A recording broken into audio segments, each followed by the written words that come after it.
오늘은 데살로니가전서 5장 말씀을 가지고 기다림, 설레임이라는 제목을 가지고 말씀을 전하겠습니다. 오늘은 12월의 첫 주이고 2024년의 마지막 달의 시작입니다. 누군가 인생을 쏜살과 같다고 했던가요? 활대에서 날아간 화살이 얼마나 빠른지 우리의 삶이 마치 쏜 화살과 같이 흘러갑니다. 시편 90편 10절은 다음과 같이 우리에게 일러주고 있습니다. 우리의 연수가 70이요 강건하면 80이라도 그 연수의 자랑은 수고와 슬픔뿐이요 신속히 가니 우리가 날아가나이다. 우리의 인생이 마치 날아가는 화살과 같이 우리의 인생이 참으로 무엇을 이루었는지 무엇을 했는지도 잘 알지 못하겠는데 그저 날아가는 화살처럼 빠르게 흘러가는 우리의 삶을 돌아보게 되는 것입니다. 100년도 살기 힘든 우리의 인생이 이렇게 신속히 흐르는데 날아가기까지 하니 얼마나 무기력합니까? 그러나 여러분 낙심하지 마십시오. 세상의 달력으로 오늘은 한 해의 마지막이지만은 교회력으로는 오늘이 새로운 한 해의 시작을 알리는 대강절, 이 대강절을 기점으로 교회력은 새롭게 시작하기 때문입니다. 세상의 시간은 끝과 종말과 쇠퇴와 죽음을 가리킬 때 신앙의 시간은 우리에게 새로운 시간이 있다라고 이야기해 줍니다. 또한 영원한 시간이 우리 앞에 열려 있음을 우리에게 말해 줍니다. 우리 자신도 나 자신에게 소망을 잃고 힘을 잃고 내가 이제 와서 뭘 하겠냐고, 내가 이 나이에 뭘 할 수 있겠냐고, 너무 늦었다고, 이제 마지막이라고 이야기할 때 주님은 우리에게 새로운 시간을 열어주십니다. 야곱의 인생에 가장 급박했고 가장 삶이 급박하게 나락에 떨어졌던 때는 바로 형 에서를 피해 도망가던 때였습니다. 어디로 가야 하는지 마음속에 정하지도 못하고 그저 길을 떠나다가 어딘지 모르는 들판 한가운데 지쳐 쓰러져 버리고 말았죠. 성경은 그곳을 루스의 들판이다라고 이야기합니다. 루스의 들판이 뭐예요? 아몬드 밭이라는 얘기예요. 지명도 없어요. 여기 어딘지도 모르는 곳에 지금 멈춰 선 것입니다. 때로는 원대한 계획을 가지고 원대한 소망을 가지고 우리가 어떤 길을 떠날 때가 있고 어떤 학업을 시작할 때가 있고 어떤 이민을 시작할 때가 있고 원대한 소망을 가지고 길을 떠났는데 지금 여기가 어딘지 모르겠는데 지쳐서 쓰러진 자리, 바로 루스의 들판입니다. 그러나 그가 지쳐 눈을 감았을 때 그가 분명히 하늘을 오르락내리락하는 천사들의 모습을 보았죠. 이 천국의 사다리를 본 뒤에는 그 아무것도 아니었던 자리가 베델, 하나님의 집이라는 곳으로 불려지게 됩니다. 두고두고 야곱의 인생에 삶이 어려울 때마다 내가 베델을 기억하자, 베델로 돌아가자, 계속해서 베델이 그의 삶의 이정표가 되어집니다. 그뿐만 아니라 이스라엘 백성에게 이 베델이라는 곳이 계속해서 이정표가 됩니다. 근데 이 베델이라는 곳이 어디였다고요? 아무것도 아닌 아몬드 밭이요. 우리의 인생에 아무것도 아닌 실패의 자리를 주님은 베델로, 하나님의 거룩한 성전으로, 우리의 인생의 전환점으로 만들어 주신다고 하는 것입니다. 오늘 우리의 삶도 눈이 열려 하나님 나라의 비밀이 보여지면 소망이 생기고 우리의 삶의 내용이 변하게 됩니다. 요엘 2장 28절에는 하나님의 영이 사람들에게 임했을 때 어떤 일이 일어나는가에 대한 이야기를 다루고 있습니다. 요엘서 2장 28절. 하나님의 영이 백성들에게 임하시면 어떤 일이 일어나냐? 자녀들이 예언한다고 합니다. 여러분, 근데 아이들이 어떤 존재예요? 자기들밖에 모르는 철없는 존재잖아요. 그런데 이 아이들에게 예언이 임합니다. 이 예언을 한다는 말은 미리 예자에 말씀 원자, 무슨 아이들이 신기를 받아가지고 무당 점치는 사람처럼 미래일을 얘기한다는 게 아닙니다.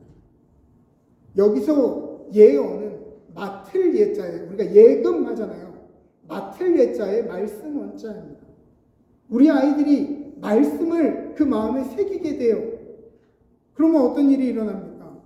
하나님이 말씀에 어릴 때부터 새겨진 인생, 세상의 혼탁한 가치관 속에서도 하나님의 말씀을 기준으로 마음의 길을 내는 그러한 일들이 일어나게 됩니다. 부모가 아무리 얘기를 해도 말을 안 듣는 우리 아이들이 하나님의 영이 임하면 아이들이 하나님의 말씀을 마음에 새기게 된다.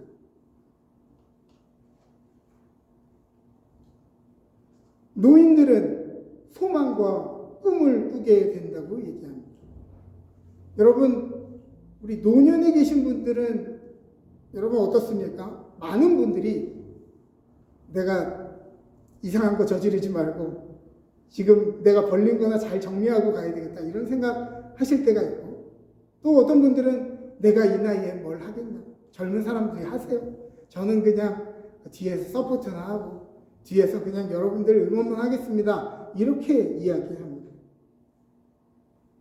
또 이 노년의 삶이 무기력하고 무료하고 내가 참 무가치하게 느껴진다고 생각될 때에 우리의 시간이 이 땅에서뿐만이 아니라 그 이후에도 있음을 깨닫게 되면 이 땅에서 우리의 생명이 갈 땐 가더라도 생기와 활기가 넘쳐 시간과 열정과 돈을 의미 있게 사용하게 되는 것입니다. 젊은 사람들보다 더 열정 있게 삶을 살아가게 되는 일, 하나님의 영이 임하시면 그렇게 된다고 합니다. 청년들은 환상을 본다고 이야기합니다. 이 환상이라고 하는 이 단어를 번역을 하자면 어떤 영상을 본다 이런 것이 아니라 비전을 가지게 된다는 말입니다.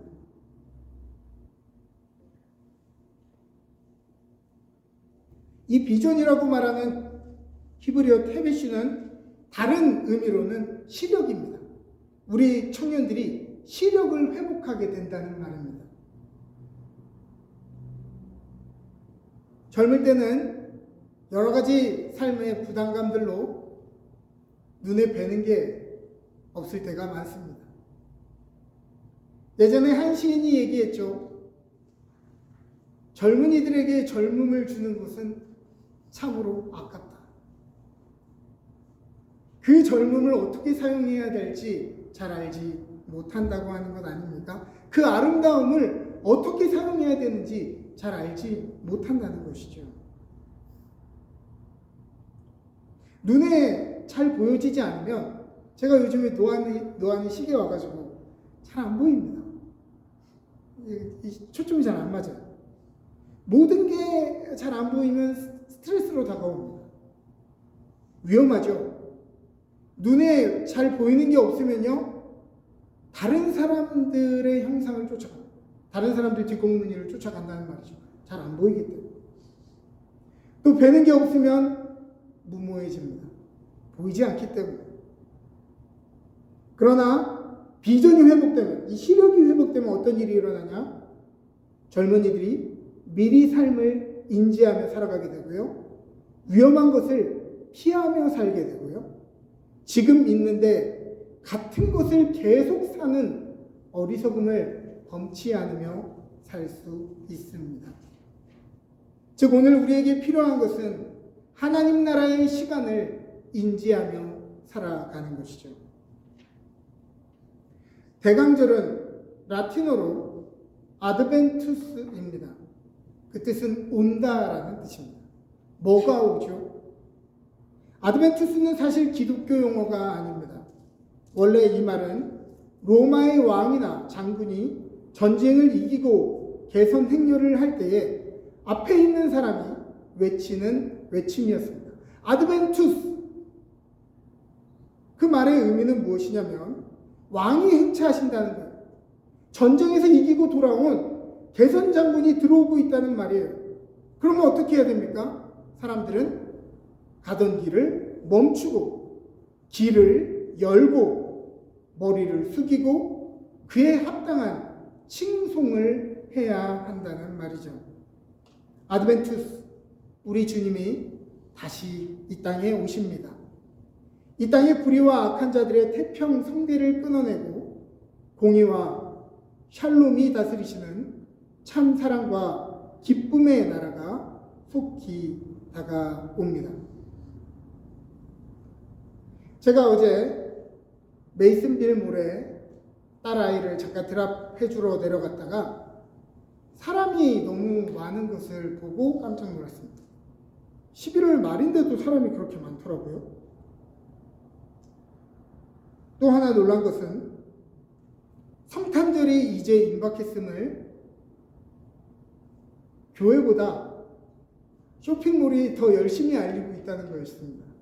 지금 아직 트리도 장식이 안 됐고 교회가 다른 조명도 아직 설치하지 못했지만 이미 세상은 크리스마스 세일, 크리스마스 트리에다가 장식을 하고 벌써부터 사람들의 마음을 크리스마스 시즌이 왔음을 알려주고 있습니다. 매장마다 형형색색 성탄 데코와 기획 상품들의 판매가 이제 성탄절이 멀지 않았음을 알려주고 있는 것이죠. 이게 참 마음이 찔리는 부분입니다. 성탄이 가까이 왔음을 교회가 가장 먼저 알려야 되는데 믿는 사람들이 가장 먼저 그 기쁜 소식을 외쳐야 하는데 교회는 잠잠하고 세상의 커머셜들을 통해 이 소식이 먼저 알려주고 있다는 말이죠. 머라이어 캐리의 음악과 나무에 반짝이는 조명이 달리면 사람들은 성탄절이 왔다는 것을 인지하고 마음이 설레는데 오늘 저와 여러분, 우리 교회와 모든 성도들이 주님의 다시 오심을 이렇게 열심히 알리고 있나 라고 생각해 보면 부끄러운 마음이 듭니다. 사람들이 성탄절을 기다리며 설레는 것처럼 주님의 다시 오시는 그날을 우리가 설레이며 기다리고 있는가 생각해 보면 우리 안에 부끄러운 마음이 들게 되는 것입니다. 저는 선교단체 CCC 출신은 아니지만 제가 그분들의 캐치프레이즈는 참 인상 깊게 생각하고 있습니다. 그리스도의 계절이 다시 이 땅에 오게 하자. 저 불빛들과 가게들의 파격적인 할인과 홍보가 그 열심히 성탄의 계절이 가까웠음을 알리고 우리를 설레게 만들듯이 아드벤투스, 우리도 공의와 샬롬의 주님이 곧 오심을 증거해야 합니다. 할 수만 있다면 우리도 파격적으로 홍보해서 우리의 삶의 빛을 비추어 그리스도의 계절이 가까이 왔음을 알려야 합니다. 설레는 마음으로 이 계절을 준비해야 하는 것이죠. 여러분도 이런 설레는 마음으로 성탄절 감사 예배 발표를 연습하고 있을 줄 알고 또 세례식을 준비하고 또 그런 마음으로 만찬을 준비하고 또 이벤트를 준비하고 계신 줄 믿습니다. 그렇죠? 설레는 마음으로 말이죠. 오늘 본문은 주님이 다시 오시는 그 때와 시기에 대하여 이때다 저때다 말할 필요가 없다라고 이야기합니다. 그날은 예상하지 못하게 도둑처럼 임할 것이기 때문입니다. 도둑처럼 임한다. 여러분 도둑 당해보셨어요? 도둑이 예고하고 오나요?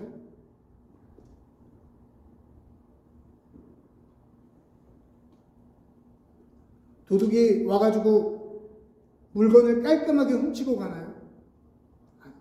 우리의 삶을 다 박살내고 갑니다. 갑자기 와서. 저도 예전에 차에 도둑이 와가지고 유리를 깨고 차에 있는 걸 다 가져간 적이 있는데 한참을 정말 힘들었어요. 내 차에 가져갈 것도 없는데 유리창 다 깨고 껌 하나까지 가져가고 그지 같은 거. 얼마나 화가 나는지 몰라요. 도둑은 그렇게 예상치 못하게 오는 것입니다. 우리의 삶을 뒤흔들며 오는 것입니다. 갑자기 임한다고 하면 사람들을 불안하게 만드는 사람들이 있습니다. 주님의 다시 오심을 가지고 사람들의 일상을 빼앗고 가스라이팅하는 사이비들이 판치기 시작합니다. 베리치비니, 음모론이니 하며 사람들의 두려움을 이용하는 사람들이 점점 많아집니다. TV에서 나오는 어떠한 일들이 성경의 무슨 징조 아니냐라고 이야기하면서 사람들의 마음을 뒤흔드는 사람들이 이때에 넘쳐난다는 것이죠. 그러나 그날은 도둑같이 오는 것은 맞지만 동시에 임신한 여인이 해산하는 것처럼 온다라고 이야기합니다. 여인이 배가 불러오면 대략 언제쯤 애를 낳을지 알죠. 그렇지 않습니까? 보통 평균 10개월 정도 아이를 배고 있으면 낳는다는 것을 알고 있습니다. 물론 플러스 마이너스 몇 주가 있겠지만 그 안에 낳을 것을 압니다. 그래서 이름을 미리 정해주죠. 태명을. 내가 우리 아이에게 바라는 기대감, 사랑의 어떤 언어로 그 이름을, 귀여운 이름을 지어주지 않습니까? 콩아리, 씩씩이 이러면서 정해주지 않습니까? 그렇게 살라는 거죠. 아름답게.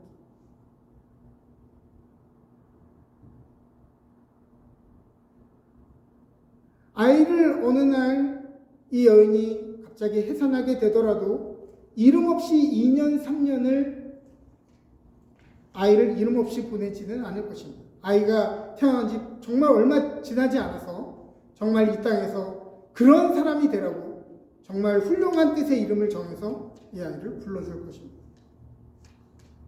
왜냐하면 미리 준비해 놓았기 때문에.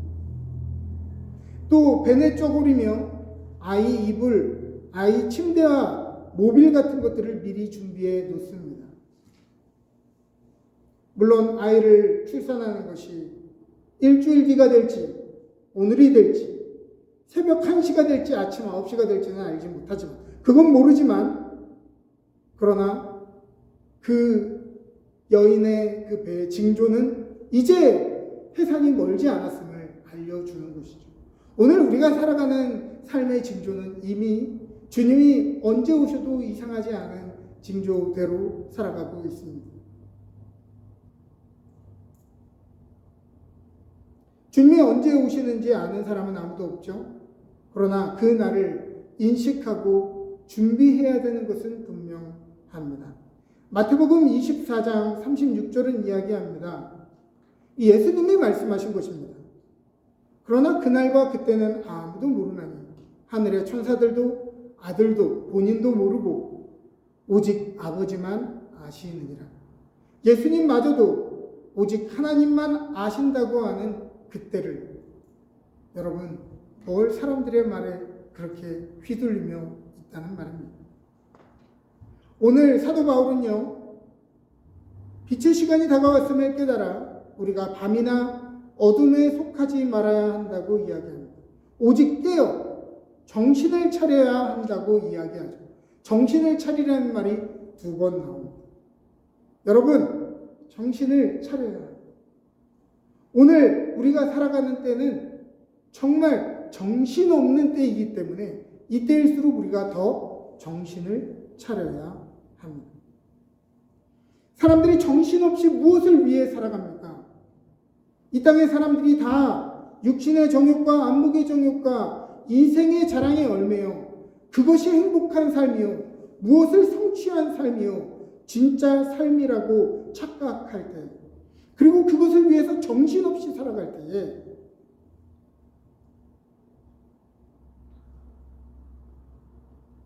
정신을 차리라는 말입니다. 우리의 육체와 에너지를 사용해 더 정력적으로 주님을 섬기라고 이야기하는 거죠. 우리의 눈을 하나님께 고정하라고 이야기하고 하나님을 자랑스럽게 하려고 하는 것에 고집을 부려야 한다고 이야기합니다. 우리가 사는 세상이 캄캄한 밤이라고 생각하면 무자비함과 기득권과 돈과 빽이 행복이요 힘이요 이 땅의 논리라고 생각하면 우리도 똑같이 그 가치관 아래에서 여전히 똑같이 헤매이고 그 안에 자고 똑같이 취하기 때문입니다. 8절은 우리에게 이야기합니다. 우리는 낮에 속하였으니 정신을 차리고 믿음과 사랑에 호심경을 붙이고 구원의 소망의 투구를 쓰자. 우리는 낮에 속한 사람이니 정신을 차려야 합니다. 믿음과 사랑의 이 가슴, 갑옷, 흉배로 우리의 심장을 보호해야 합니다. 여러분, 우리의 심장, 우리의 감정이 공격당한다고 하는 것 아닙니까? 무엇에 공격당해요? 허무한 마음이 몰려올 때가 있다는 것이죠. 염려함이 우리의 마음 가운데 우리의 감정을 상하게 할 때가 있다는 것이죠. 우리의 삶에 이전에 우리의 인생의 경험에서 있었던 상처들이 우리의 감정을 상하게 한다는 말이죠. 오늘 우리의 모습을 바라보며 우리 자신의 초라한 모습이 우리의 가슴을 상하게 한다는 말이죠. 사랑하는 여러분, 우리는 낮에 속한 사람이니 가슴 갑옷으로 우리의 마음을 보호해야 합니다. 믿음과 사랑으로 여러분들의 감정을 두껍게 두르시기를 바랍니다. 또 오늘날 지식과 객관적인 정보만이 믿을 수 있는 진리이며 이해할 수 있는 현상만이 믿을 것이라고 하는 이 허탄한 지식과 쓸데없는 사람들의 이야기를 통해 내가 더 나은 사람인 것을 증명받고 싶은 사람들이 하는 얘기가 바로 가십이죠. 저 사람 봤어? 저 사람 얼마나 얼굴 다 뜯어 고쳤는지 봤어? 저 사람 어떤 나쁜 성격을 지녔는지 봤어? 그걸 통해서 나 자신을 더 나은 사람으로 이야기해 보려는 가시. 이것으로부터 우리의 머리를 보호해야 한다고 이야기합니다. 무엇으로? 구원의 소망. 우리의 삶의 구원의 소망이 우리의 모든 판단의 기준이 되어야 한다고 하는 것입니다. 9절 말씀입니다. 하나님이 우리를 세우시면 노하심에 이르게 하심이 아니오 오직 우리 주 예수 그리스도로 말미암아 구원을 받게 하려 하십니다. 분명 다시 오실 우리 주님은 심판주로 이 땅에 오실 것입니다. 이날은 새 하늘과 새 땅이 임하는 날입니다. 하나님 나라의 질서가 이 땅에 임해서 완전히 이 땅의 질서들을 뒤집어 엎고 하나님의 나라의 질서가 완전히 통치하시는 날입니다.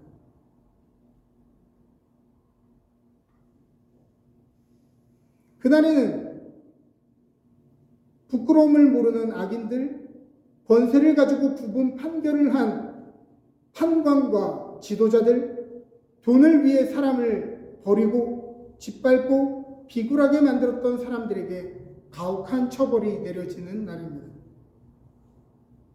그러나 동시에 이 심판은 우리 모두를 조지고 부시고 빼앗는 것이 아니라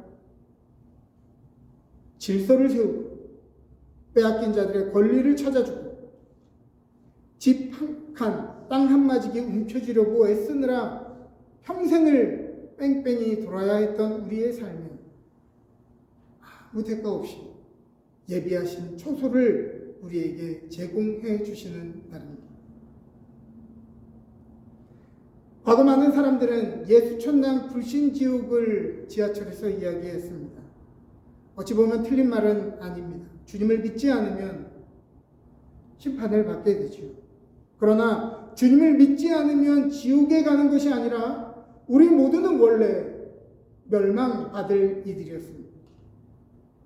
우리 인생의 필연적인 결과는 죽음이었기 때문입니다. 이 죽음은 한 번 죽는 육신의 죽음을 이야기하는 것이 아니라 영원한 죽음, 영원한 심판을 이야기하는 것입니다.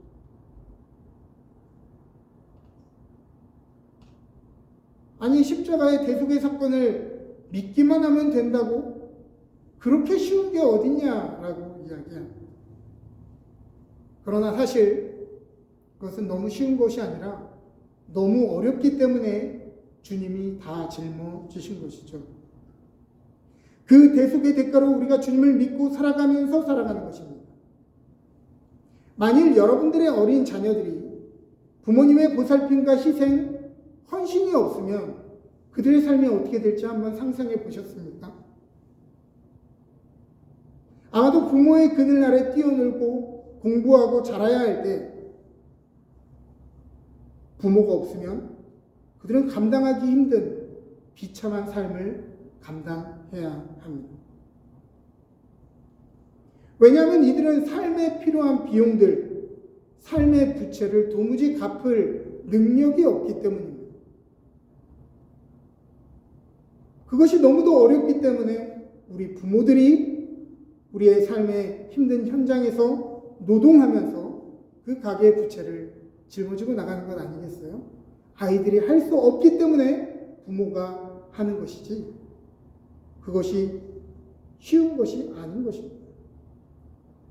가끔 사람들이 예수님이 왜 자기들을 믿지 않으면 멸망에 빠뜨리냐, 주님 너무하신 것 아니냐라고 물을 때가 있습니다. 아니죠. 하나님의 바람은 예수님을 믿지 않는 사람들을 멸망시키려고 하시는 것이 아니라 이 세상을 너무도 사랑하셔서 한 사람이라도 더 구원하시려고 당신의 소중한 아들을 이 땅에 보내주신 것이고 한 사람이라도 그 복음의 소식을 듣기 위하여 오늘도 참고 기다리고 계신 것 아니겠어요? 주님의 다시 오심은 우리의 삶을 망가뜨리고 우리의 삶을 멸망시키려 오시는 것이 아니라 우리의 삶을 회복시키려 오시는 것입니다. 때로 저는 그런 생각을 합니다. 하나님이 우리 사랑하는 성도님들의 삶을 바라보시면서 내가 빨리 가서 우리 짐 권사 내가 위로해 줘야 돼. 저 힘든 삶 내가 토닥거려 줘야 돼. 저 힘들게 일하는 우리 박 집사 내가 위로해 줘야 돼. 저 힘든 마음 내가 응원해 주고 그 남들 모르게 수고했던 거 내가 세워줘야 되는데 주님 그런 마음 드시지 않겠어요? 이 땅에 고통받는 사람들, 아픔 가운데 있는 사람들을 바라보시며 마음 아파하시나 내가 그들을 위로해야 돼. 내가 그들을 보살펴야 되는데 그러한 마음으로 다시 이 땅에 오시려고 준비하시지 않겠냐는 말. 이 땅을 다 뒤집어 엎고 망하게 하고 멸망하게 하시려고 주님이 다시 오시는 것이 아니라 우리를 위로하시기 위해 이 땅을 회복하시기 위해 다시 오시는 주님이라고 하는 것입니다. 즉 초림과 재림의 초점과 내용이 사랑과 소망이 되어야지 공포와 협박과 혐오가 돼서는 안 되는 것입니다. 우리가 먼저 이 땅에서 생명이 나하든 아니면 그 사이에 주님이 오시든 우리가 이 땅에서 붙들고 있는 것들은 어느 순간 다 놓고 가야 합니다. 여러분, 주님이 다시 오셔서 우리가 이 땅에 있는 것들을 다 놓고 가야 된다고 한다면 여러분 아까우세요? 아쉽습니까? 두렵습니까? 아니면 그것이 여러분들에게 기쁨이 됩니다. 여러분들에게 묻고 싶습니다. 아, 주님 10년만 더 늦게 오세요. 우리 아이들 대학 가는 거 보고요. 우리 아이들 결혼하는 것까지. 주님 내가 이것만 이루고요. 이것만 가져보고요. 이것만 성공하고요. 우리는 아직도 우리가 쥐고 있는 것이 주님이 주시려고 하는 것보다 더 좋은 것이라고 착각할 때가 많아요. 그러나 사랑하는 여러분, 그렇지 않습니다. 주님이 우리에게 주시고자 하는 것은 우리가 오늘 가지고 있는 것들보다, 우리가 소망하는 것들보다 훨씬 더 크고 놀라운 것이라는 것을 믿으시기를 바랍니다. 만일 여러분들이 캔쿤 올 인클루시브 호텔에 가는데 음식을 바리바리 싸가는 사람은 없을 것입니다. 왜죠? 거기 가면 다 포함되어 있어요. 식당을 하루에 10번을 가든 20번을 가든 계속 먹을 수 있어요. 올 인클루시브에 가면서 먹을 것을 챙겨간다? 바보입니다. 거기는 먹을 것이 끊임이 없다는 것을 안다면 먹을 것을 챙기는데 그렇게 연연하지 않을 것입니다. 그것은 풍요로운 곳이고 넉넉한 음식이 가득하죠. 저희 애들이 캠프에 갔다가 와, 여기는 다 공짜다 이러면서 행복했던 기억이 있습니다. 사실 공짜가 아니죠. 부모가 지불했습니다. 부모가 지불했는데 보이지 않을 뿐이죠. 그래서 공짜라고 느껴지는 것입니다. 우리가 만일 하나님의 나라에서 그 풍성함을 누리는 이 천국이 부족함이 없는 곳이라면 그곳은 원래 그런 곳이 아니라 하나님이 그것을 우리를 위해 그 모든 것들을 지불하셨기 때문입니다. 그리고 우리가 그것을 누리는 것은 우리가 하나님의 자녀이기 때문입니다. 우리가 운동장에서 땅 따먹기를 하다가 엄마가 부르면 다 지우고 다시 엄마한테 뛰어가지 않습니까? 여러분 어릴 때 그러지 않으셨어요? 고물줄 놀이 하다가 땅 따먹기 하다가 사방치기 하다가 엄마가 부르면 뛰어 들어가지 않았나요? 내가 이 땅을 어떻게 땄는데, 내가 이 땅을 어떻게 따먹었는데 이러면서 그 흙바닥을 끌어안고 그 바닥에서 밤을 새는 사람이 있던가요? 없죠. 집에 가면 나를 위한 따뜻한 식사와 편한 잠자리가 기다리고 있기 때문입니다. 어린 시절 딱지치기하고 구슬치기 할 때 그것이 재산이었고 그것이 그때는 계급이었고 그것이 나를 나답게 해주는 것이어서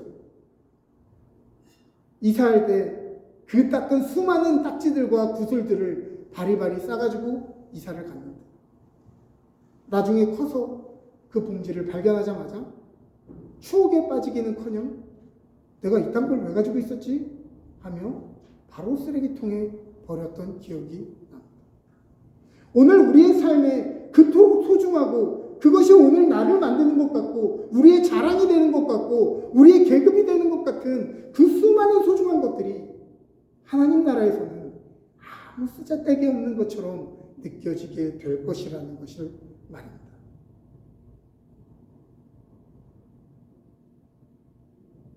이 땅에서 우리가 그토록 놓지 못했던 것이 그곳에서는 너무도 흔한 것이어서 주머니에 넣을 필요도 없습니다. 그러므로 찬송가의 이 가사가 우리의 고백이었으면 좋겠어요. 세상 즐거움 다 버리고 세상 자랑 다 버렸네. 주 예수보다 더 귀한 것은 없네. 예수밖에는 없네. 예수님 하나면 돼. 사랑하는 여러분, 두려워하지 마십시오. 아까워하지 마십시오. 슬퍼하지 마십시오. 우리에게 임하실 하나님의 나라는 당신의 아들을 주신 하나님만큼 후하고 풍성한 곳입니다. 해보다도 밝은 곳이고 희락과 따뜻함이 넘치는 곳입니다. 사랑하는 여러분, 주님이 다시 오시면 공의의 하나님이 이 땅의 악인들에게 빼앗겼던 공정함을 다시 찾아주실 것입니다. 악인들의 뺨을 치시고 그들을 부끄럽게 만드실 것입니다. 부모가 없는 고아처럼, 소년 가장처럼 우리의 인생을 책임지려고 분투했던 우리들에게 하나님이 우리의 아버지시라는 것을 알려주실 것입니다.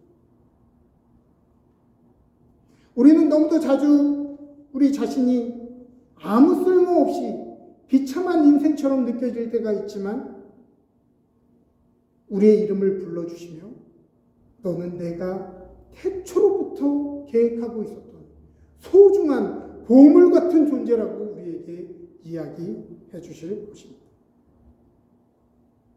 이 땅에서는 어떻게든 사자가 되어야 살아남을 수 있다는, 맨 윗꼭대기에 올라가야 살아남을 수 있다는 기득권 문화, 세상 모든 것에 계급을 매겨 어떤 타는 차, 살아가고 있는 집, 그 지역의 집값, 모든 것을 계급으로 매겨서 중요함을 매기는 이 세상의 질서로부터 모두 함께 어울리며 질서를 이루는 그 나라를 속히 완성시켜 주실 것입니다.